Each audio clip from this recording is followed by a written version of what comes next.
밤이 새도록 수고하였지만 이라는 제목으로 말씀을 잠깐 보겠습니다. 시몬이란 사람이 등장하죠. 원래 이름이 시몬입니다. 시몬. 다른 성경에 보면 바요나 시모나 이렇게 예수님이 부르시기도 했죠. 요나의 아들 시모나. 근데 나중에 이제 예수님이 베드로라는 이름을 주십니다. 반석이란 뜻이죠. 그러니까 피터. 그 베드로입니다. 오늘 본문에 그 베드로가 등장하죠. 베드로는 예수님의 제자입니다. 오늘 이 사건을 통해서 예수님이 베드로를 부르시죠. 콜링하는 거죠. 성경에는 베드로가 오늘 성경에는 아직 그 베드로가 예수님의 제자이지는 않죠. 어부입니다. 어부였을 때 예수님이 찾아오셨습니다. 그 사건이 오늘 본문입니다. 베드로는 밤새도록, 편의상 베드로라고 할게요. 베드로는 오늘 내용을 보니까 밤새 고기를 한 마리도 못 잡았어요. 이게 기적이죠. 저는 이게 기적 같아요. 어떻게 어부가 물고기를 한 마리도 못 잡습니까? 그렇지만 그 당시 베드로의 입장에서는 큰 문제죠. 어부잖아요. 택시기사가 만약에 하루 종일 손님 한 명 태우지 못한다면 이건 큰일이죠. 교사가 아이들을 제대로 가르치지 못해서 학부모들에게 항의를 받는다면 이것도 큰 문제죠. 더구나 베드로는 초보 어부도 아닙니다. 베테랑입니다. 어려서부터 갈릴리 호숫가, 오늘 성경은 게네사렛 호숫가라고 하는데 이 갈릴리 호수가 엄청 커요. 그래서 심지어 성경은 바다라고도 표현을 해요. 굉장히 커요. 그러니까 저쪽에서는 볼 때는 게네사렛이고 전체를 볼 때는 갈릴리라 그러고, 그러니까 지역마다 디베라라고 부르기도 하고 지역마다 이 갈릴리 호수를 부르는 호칭들이 좀 달라요. 그런 의미이지 갈릴리 호수입니다. 평생 거기서 자랐고 거기서 어부인데 누구보다 고기 잡는 방법을 잘 알 것이고 물길도 잘 알 것이고 어디 가면 고기가 있는지도 알 것입니다. 그런데 이게 웬일입니까?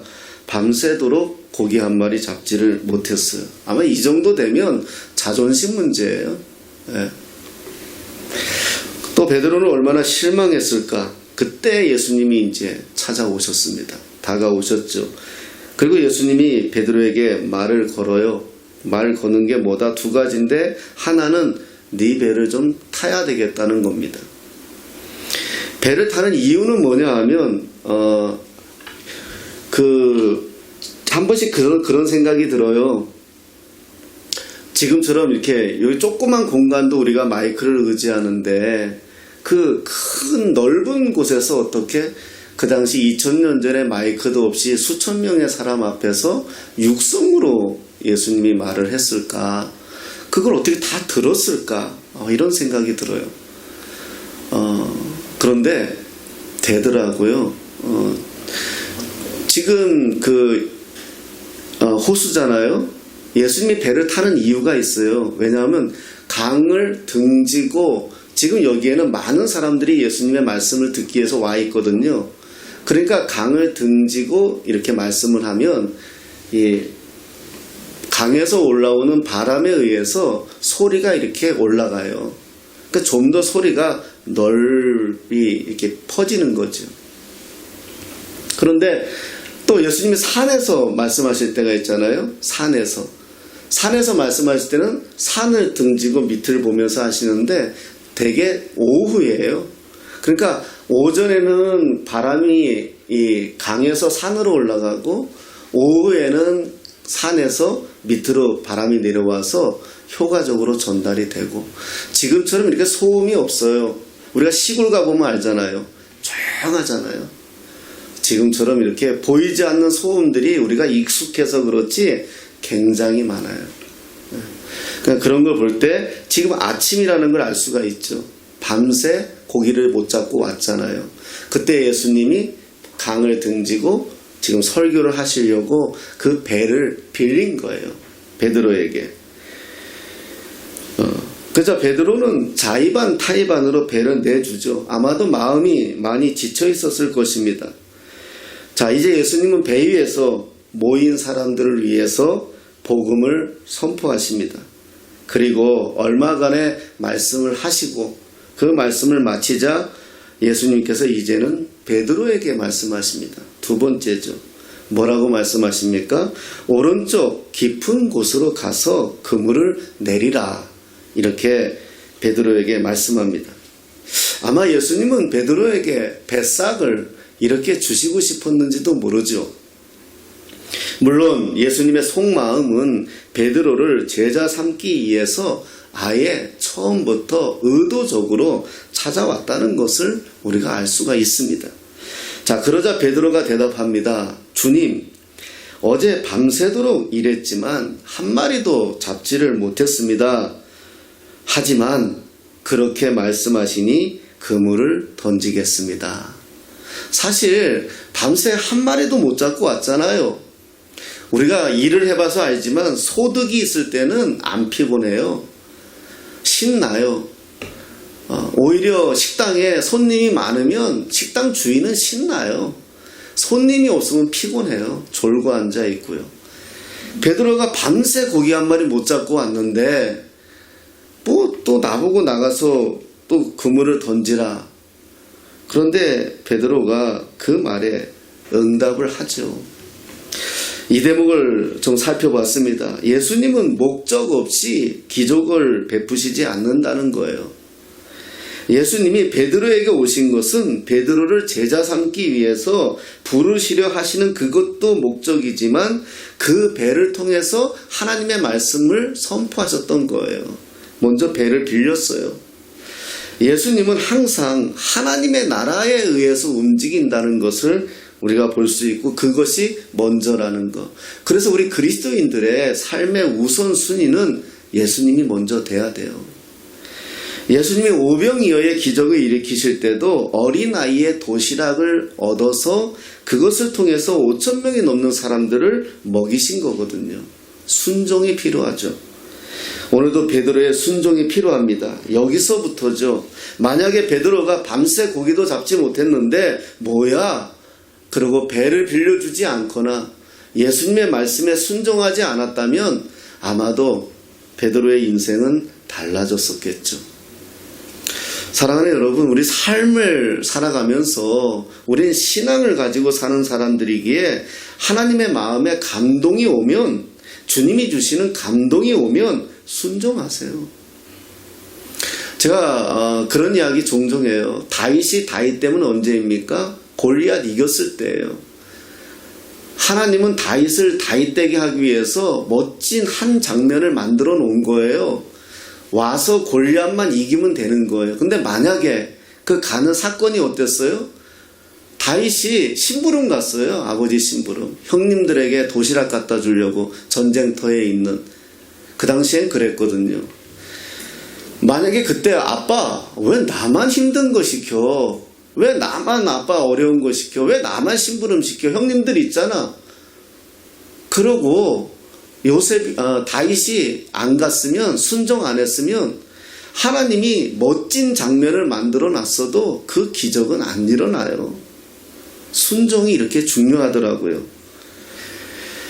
자, 이제 예수님은 베드로의 문제에 접근하죠. 뭐가 문제입니까? 정확하게 베드로가 밤새도록 고기 한 마리 잡지 못했다는 거예요. 자, 이 사실을 아는 예수님이 베드로에게 요구합니다. 4절에 뭐라고 합니까? 말씀을 마치시고 시몬에게 이르시되 깊은 데로 가서 그물을 내려 고기를 잡으라. 깊은 데로 가서 그물을 내려 놓아라. 이렇게 말씀하는 거예요. 여기서 중요한 메시지가 있습니다. 그물을 내려 놓으라는 거예요. 잡으라는 게 아니에요. 그죠? 잡으라는 나중에 나왔어요. 그물을 내려 놓아요. 내려 놓으라는 거예요. 그물을. 주님이 말씀하시면 내려 놓으라는 거예요. 말씀하시는 대로 깊은 곳에 가면 되는 거예요. 그물을 내려 놓으면 돼요. 그러면 주님이 하세요. 밤새 그물을 내려 놓았어요. 한 마리도 못 잡았잖아요. 그런데 주님 말씀 의지해서 내려 놓으니까 역사가 일어나거든요. 이것이 무엇이 이런 차이를 만들겠습니까?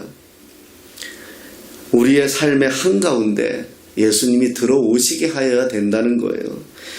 우리가 순종이라고 말씀하셨잖아요. 하나님 말씀하시면 제가 순종하겠습니다. 순종은 내 삶에 하나님이 초청되는 거거든요. 순종은 단순히 말 잘 듣는 것이 아니라 그것도 중요한 것이지만 더 중요한 거는 뭐다? 예수님을 내 삶에 초청하는 거예요.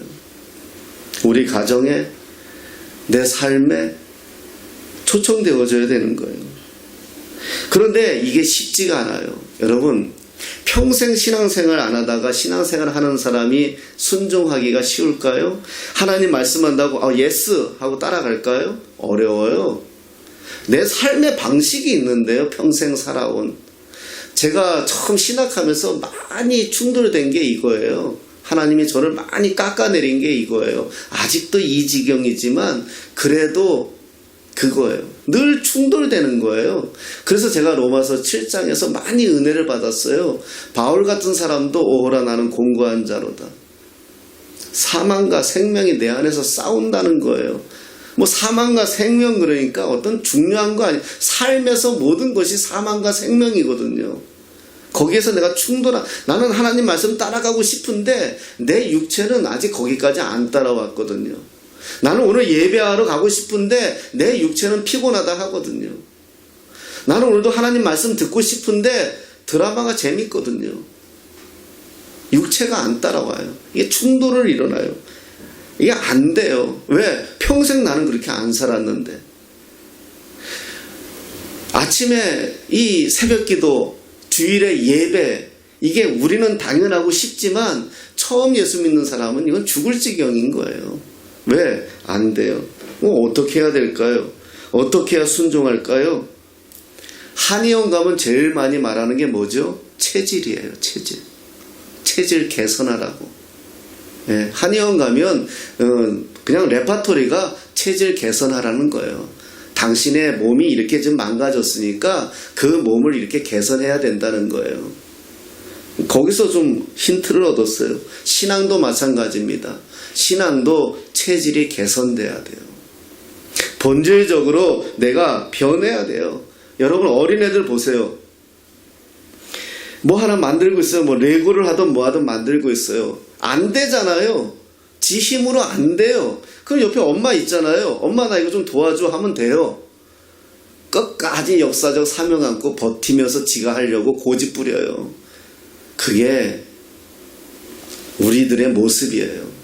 살다가 힘들면 하나님 믿잖아요. 하나님 앞에 말씀드리면 되잖아요. 하나님 앞에 의지하면 되잖아요. 그런데 어떻게 합니까? 안 해요. 왜? 본질적으로 내가 아직 내 머리는 하나님 믿는다고 하지만 내 몸뚱아리는 아직 하나님 믿는 거 아니에요. 안 변하는 거예요. 신앙도 마찬가지예요.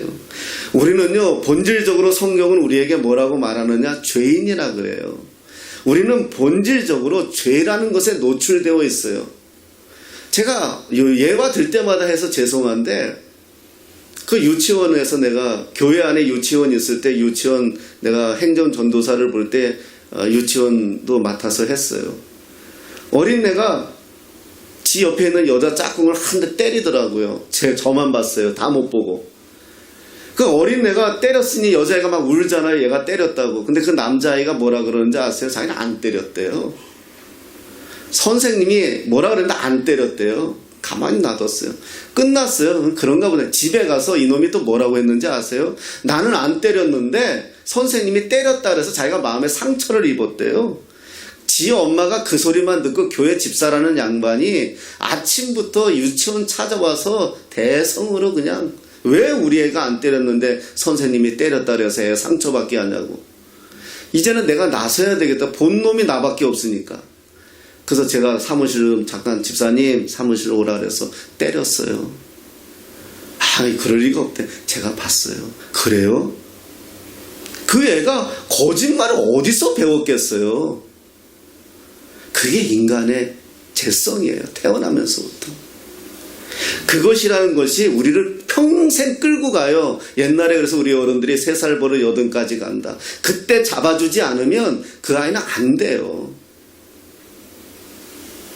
그게 평생 우리 끌고 가요. 우리의 고집, 아집 그냥 생긴 것 같아요. 가만히 보세요. 어떤 사람이 잘못하고 나면 어때요? 후회 막심하잖아요. 그때 그러지 말걸. 근데 그때는 그게 안 되잖아요. 왜 그럴까요? 그게 죄예요. 그래서 신앙을 갖는다는 것은 체질을 바꿔야 돼요. 신앙의 체질, 기도의 체질, 찬양의 체질, 순종의 체질, 믿음의 체질, 이게 돼야 돼요. 그렇지 않으면 왔다 갔다 하는 거예요. 내 마음이 어떤 때는 내가 되는 것 같고 어떤 때는 저 세상 밖에 있는 것 같고. 제가 처음 주님을 영접함으로 엄마 뱃속부터 교회는 다녔지만 내가 어머니 돌아가시고 신앙을 버리고 허랑방탕하게 살았지만 내가 다시 주님을 이제 믿고 영접하고 그 다음에 제가 그랬어요. 이제 기도 생활 해야지. 그리고 정말 기도 생활하려고 집에서도 기도만 하고 혼자서 문 잠궈놓고 기도하고 막 이랬던 적이 있어요. 막 그때 은혜가 충만했으니까요. 그런데 기도하려고 문 탁 잠궈놓고 기도 딱 하면 전화 와요. 그럼 기도하다가 이거 전화를 받아야 되나 말아야 되나. 근데 전화 받아도 별 전화 아니에요. 근데 또 기도해요. 어떤 때 기도가 돼요. 막 한참을 기도해요. 막 내 마음이 뜨거워져요. 혼자서 집에서 방에서 무릎 꿇고 기도하는데 막 마음이 뜨거워. 주님, 그 한참을 기도했어요. 시계 보니까 5분도 안 돼. 왜 그럴까요? 믿음은 내 안에 들어섰는데 내 본질이 바꿔지지 않았거든요. 여전히 껍데기는 그대로거든요. 나를 먼저 바꾸는 게 순종입니다. 내 안에 예수님 모시는 게 순종이에요. 거기서부터 내 삶의 기적을 체험하고 삶의 변화를 체험하고 그렇게 지내다 보니 이제 돌아서 보니 내가 기도의 사람이 되어 있고 예배의 사람이 되어 있고 찬양의 사람이 되어 있는 거예요. 오늘 베드로의 삶에 어떤 기적이 일어납니까? 자, 밤새 물고기 구경 못하던 베드로에게 물고기가 가득 잡혔어요. 기적의 현장에 예수님이 계셨어요. 물고기를 많이 잡은 것은 그물을 바꾼 것도 아니고 배를 바꾼 것도 아니고 어부를 바꾼 것도 아닙니다. 바로 주님이 함께 하셨다는 거예요. 요즘 우리 청년들이 스펙을 쌓아요. 왜냐하면 경쟁이 너무너무 심하니까. 우리 때는 너무 행복하게 살았어요. 우리 때는요, 이력서만 집어넣으면 웬만하면 다 취업됐고요. 심지어 데려가려고요, 미리 연수도 시켜주고요, 여행도 시켜주고 우리 때 그랬어요. 그때는 우리 산업이 막 활발하게 일어날 때이기 때문에 사람이 없었어요. 그래서 조금 괜찮은 사람이다 그러면 막 스카우트 해가고요. 학교에 와가지고 미리 회사에서 학생들 스카우트 해가 이런 시대에 우린 그래서 힘들었다고는 하지만 그래도 우린 좀 나았는지도 몰라요. 요즘은 어때요? 너무 경쟁자가 아이들이 많고 가야 될 곳은 좁으니까 뭘 하겠어요? 시간은 많고 아무것도 안 하면 안 하는 것 같고 그러니까 스펙 쌓고 있잖아요. 뭐라도 자격증이라도 하나 있으면 내가 되겠지. 그건 자기 안심이잖아요. 우리 어머니들이 마치 아이들 학원에 보내놓으면 우리 아이들이 공부 잘할 것처럼 그럴까요? 학원 가서 노는데. 근데 우리는 어떤 마음을 가져요? 위안 삼잖아요. 그래도 학원 보내놨으니 공부할 거야. 그렇게 하잖아요.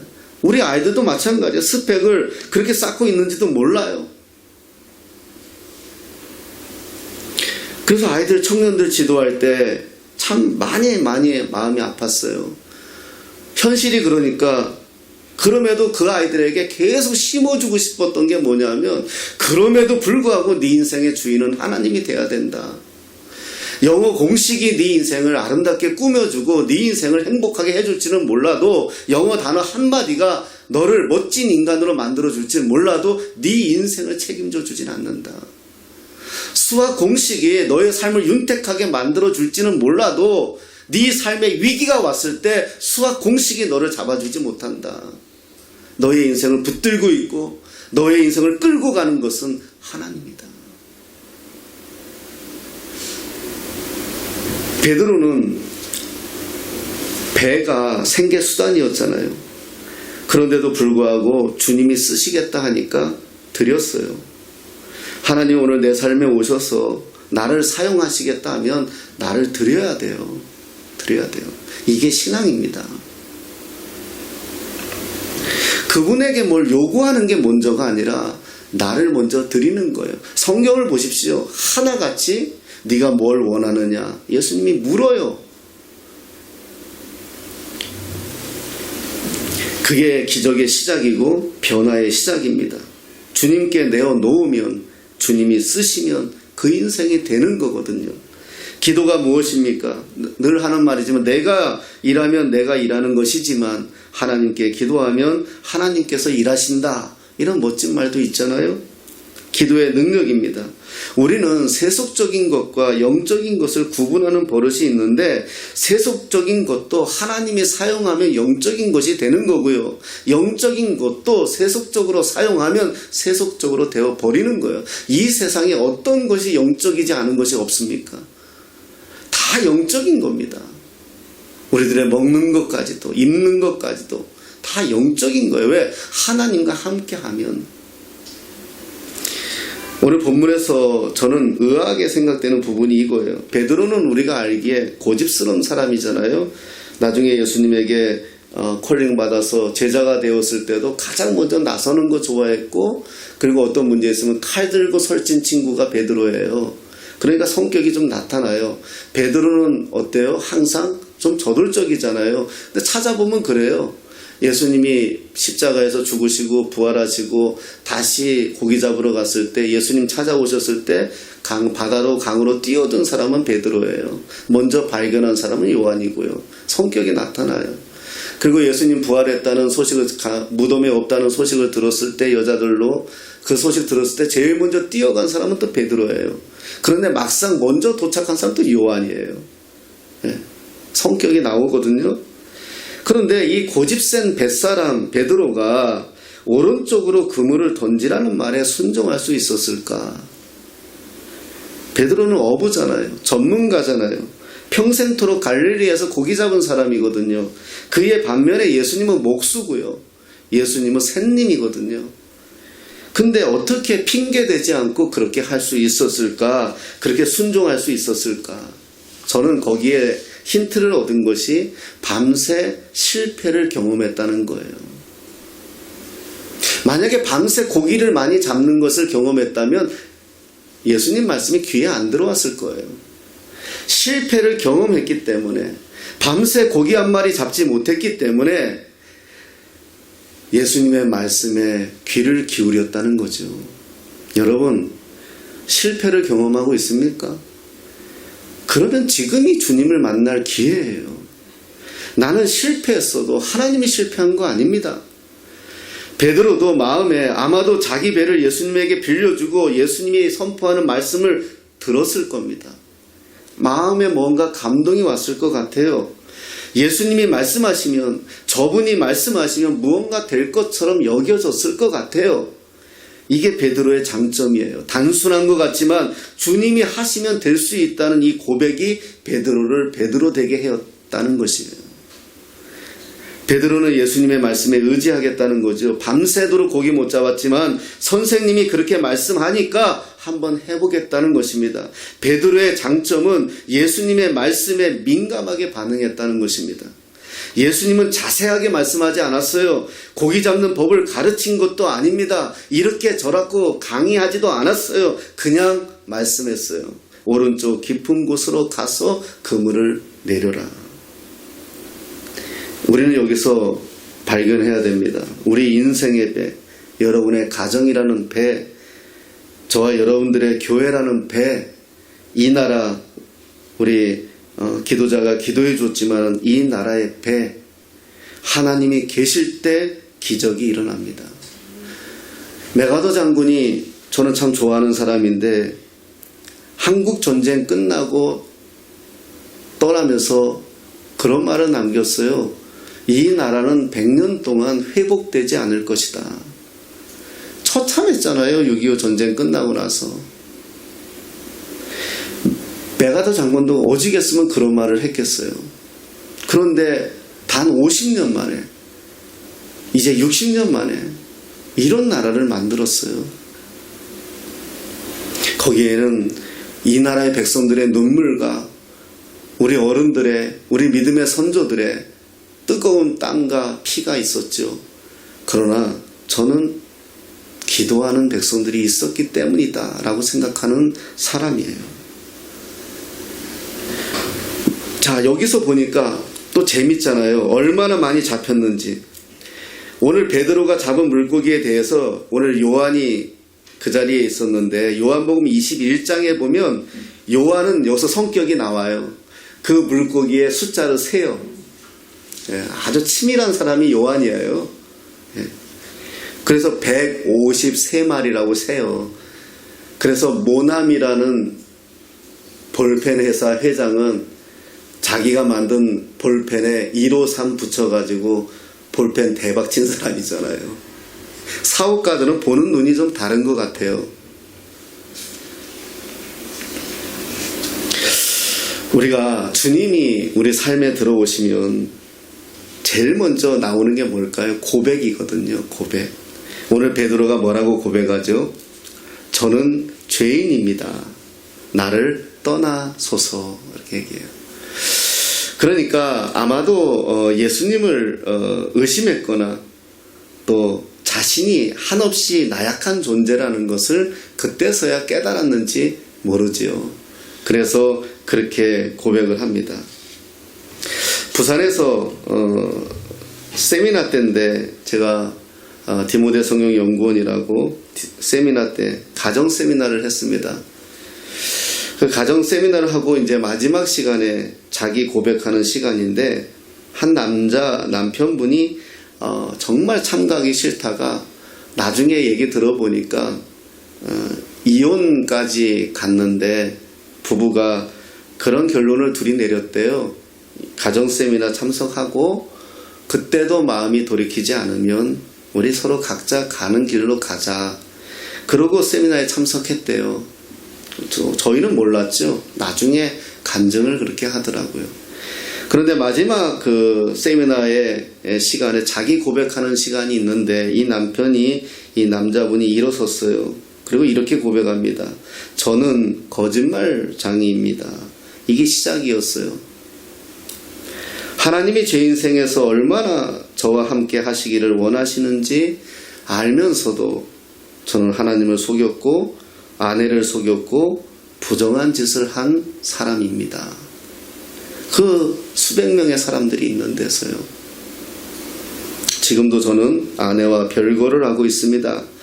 저는 이렇게 된 모든 것을 아내를 탓했습니다. 모든 것이 아내의 문제라고 여겼습니다.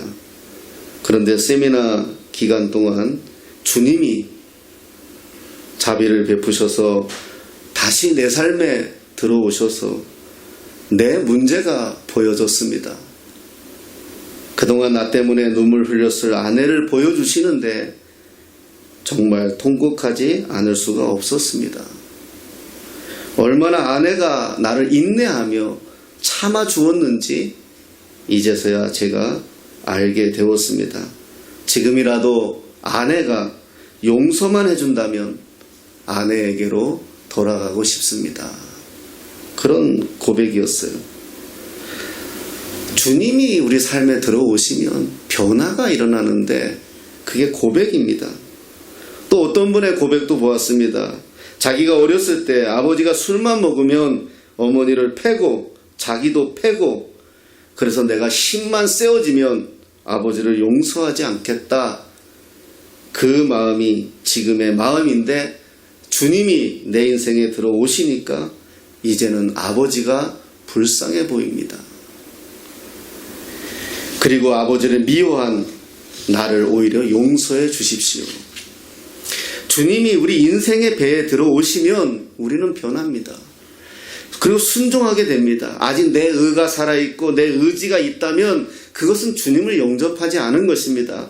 베드로가 자기 배에 주님을 태울 때 그때가 벌써 기적이 일어난 겁니다. 여러분, 우리 자녀들 키우면서 변합니까? 안 변합니다. 역사적 사명 안고 안 변합니다. 부모 말에 아이들 변하지 않습니다. 사람과의 관계도 마찬가지입니다. 그 변화의 시작은 예수님이 오셔야 합니다. 고기를 많이 잡아서 기적을 일으켰습니까? 아닙니다. 고기 153마리 잡아서 기적을 일으킨 것이 아니라 베드로의 삶에 예수님이 찾아오신 것이 기적입니다. 주님은 우리를 변화시키고 싶습니다. 하나님의 마음을 읽을 수 있는 사람으로 변화시키고 싶습니다. 주님은 오늘도 우리와 교제하고 싶어 하십니다. 당신과 동등한 위치에 놓고 우리와 대화하고 싶어 하십니다. 그런데 우리는 어떻습니까? 그 결과 우리의 삶은 지금 어떻습니까? 실패를 경험하고 있습니까? 아니면 실수로 아픈 것들이 있습니까? 단순히 실패와 실수가 아닙니다. 그것은 다시 서기 위한 하나님의 시작입니다. 사랑하는 여러분, 이 시대가 만만치가 않습니다. 그럴수록 우리 믿음의 사람들은 잠잠히 주님을 바라보아야 됩니다. 가장 어두울 때가 동트기 전이라고 합니다. 지금 내가 가장 힘들다면 오히려 지금이 기회입니다. 바람에 나는 겨와 같이 방정 맞으면 안 됩니다. 성경에서 악한 사람이 아니라 하나님을 붙들지 못하는 사람을 악하다라고 이야기합니다. 어떤 상황에서도 믿음의 사람은 의연합니다. 왜 그렇습니까? 하나님을 믿으니까, 그분을 의지하니까, 그분이 그렇게 하실 줄을 믿으니까 우리는 그분 앞에 무릎을 꿇는 겁니다. 가장 중요한 것이 무엇입니까? 6절 7절을 보니까 고기가 많아 그물을 찢어지게 되어 다른 배의 동무들에게 손짓하여 2배여 채웠다는 겁니다. 저는 여기에서 너무 신납니다. 여러분 생각해 보십시오. 한 마리도 못 잡아서 자존심은 완전히 바닥난 거 아닙니까? 제가 처음에 개척했을 때 저쪽에서 4개월 동안 사람 한 명도 안 오는 거예요, 교회에. 저는 이 교만이 좀 단독 드리블을 해서 개척만 하면 한 5, 60명 모이는 건 장난이라고 여겼거든요. 또 사람들이 다 그렇게 축혀 세웠고요. 근데 한 분도 안 오는 거예요. 지나가는 거지도 안 와요. 그래서 어느 날 거지가 와가지고요. 우리가 어땠는지 아세요? 반찬 아주 있는 거 없는 거 다 해주고 내 옷까지 입혀서 내가 보냈어요. 그거 너무너무 좋았어요. 사람이 한 명 교회 오니까. 그때 제 자존감은요 완전 바닥쳤어요. 제일 싫은 게 개척교회 목사들한테 제발 성도 몇 명에 묻지 마세요. 그런 거 왜 물어? 꼭 장사 개업한 사람한테 장사 개업해가지고 가뜩이나 힘들어 죽겠는데 그 사람한테 요즘 손님이 있어요. 똑같이 얼마 승질나요? 그 소리 들을 때마다 막 자존감이 떨어져가지고 그래도 저는 하나님의 은혜로 쭉쭉쭉쭉 이렇게 해왔던 사람 중에 한 사람인데 중간에 쥐꼬라지 때문에 그랬지. 하나님은 항상 제 편이셨는데 그랬어요. 자존감이 완전 바닥이에요. 전 베드로의 이걸 보면서 그 생각이 났어요. 밤새 고기 한 마리 못 잡았던 건 고기 뭐 밤새 못 잡았다고 해서 망합니까? 내일 잡으면 되지. 문제는 내 자존심이에요. 다른 배 막 지금 뭐 고기 많이 잡았다고 야 얼마 잡았어? 없어 뭐 이러는데 한 마리도 못 잡았어. 이걸 어떻게 말해요? 완전 바닥칠 때 아니겠습니까? 근데 지금 어떤 상황이 됐어요. 이걸 여기에 나는 누가가 이거 집어넣어준 게 너무너무 고마워요. 감사해요. 야 도와줘. 너무 많이 잡았어. 이거 얼마나 신나요. 뭐 베드로가 지금 얼마나 막 들떴겠어요. 한 마리도 못 잡을 때는 쳐져가지고 그냥 주여 모르는 사람에서 배 빌려다니까 갖고 가세요. 그러다가 배 채워지는 그 기쁨, 즐거움. 여러분 이게 그때야 베드로가 기억하죠. 주님 저는 죄인입니다. 자기를 들여다보니까 얼마나 부패하고 얼마나 바르지 못한 존재라는 것을 알게 되죠. 어찌할꼬. 예수님이 말씀하죠. 두려워하지 말하라. 이제부터 너는 사람을 낚는 어부가 될 것이다. 자, 이에 대한 반응으로 제자들은 배를 바닷가에 버려두고 모든 것을 뒤로 한 채 예수님을 따릅니다. 고기로 가득 찬 배를 뒤로 두고, 목적이 고기였지 않습니까? 그런데 그것을 오히려 뒤로 두고 예수님을 따라가죠. 우리는 주님이라는 기적을 체험했으면서도 물고기로 가득 찬 배를 손에서 내려놓지 못해요. 여기서 우리가 많이 실패해요. 예수 잘 믿었던 분이 어려움을 경험하고 힘듦을 경험하는 분들이 있어요. 그리고 그분들이 나중에 시간이 지나서 고백하는 내용이 있어요. 그때 그걸 붙잡았던 것을, 주님이 그때 그것을 내려놓게 하는 이유가 있다는 것을 그때서야 알아요. 주님의 목적은 고기가 아닙니다. 주님의 목적은 저와 여러분들입니다. 우리가 고기를 목적이라면 나가서 열심히 일하면 됩니다. 죽을 똥 살 똥 일하면 됩니다. 대한민국 좋은 나라에서 뭐든지 하며 살 수 있는 나라입니다. 그러나 주님의 목적이 고기가 아니라 우리입니다. 우리. 나를 부르시는 거예요. 이걸 우리가 알아야 돼요. 내가 좀 사업이, 예수님 만나고 사업이 좀 잘 된다, 뭐가 좀 잘 된다, 그거 조심하십시오. 그것이 소중한 게 아니라 지금 주님은 나를 원하는 거예요. 나를. 여러분, 우리가 자식들에게 밤새도록 고기 잡는 것 같이 투자하지만 자식은 그야말로 물고기 한 마리 없는 그런 모습으로 살 수도 있습니다. 우리가 그 배에 물고기 한번 채워보고자 아침부터 밤늦게까지 열심히 일하지만 그 배가 텅 빌 때가 있습니다. 많은 실수와 실패 속에서 살고 있는 것이 우리 인생입니다. 그러나 그럼에도 불구하고 밤이 새도록 수고를 하는 인생이지만 우리 인생에 가장 가치가 있을 때는 주님과 함께할 때입니다. 그것으로 회복하십시오. 주님과 함께하면서 회복하십시오. 내 안에 성령으로 충만하시고 내 안에 즐거움이 먼저 넘쳐나시고 내 안에 기쁨이 먼저 넘쳐나시고 내 안에 찬양이 먼저 넘쳐나시고 누구를 보아도 축복의 언행이 나가고 누구를 보아도 기쁨의 언행이 나가고 거기서부터 출발하십시오. 배에 고기 채우는 거는 하룻밤에도 주님이 하십니다. 그게 우리가 믿는 기억이고요. 오늘 밤이 새도록 수고하였지만 이라는 제목을 잡았는데 수고하는 인생에서 너무 지치고 힘들지 마시고요. 우리의 수고로 사는 인생이 아니라 하나님의 수고로 사는 인생 되시는 저와 여러분 되시기를 예수님의 이름으로 축복합니다.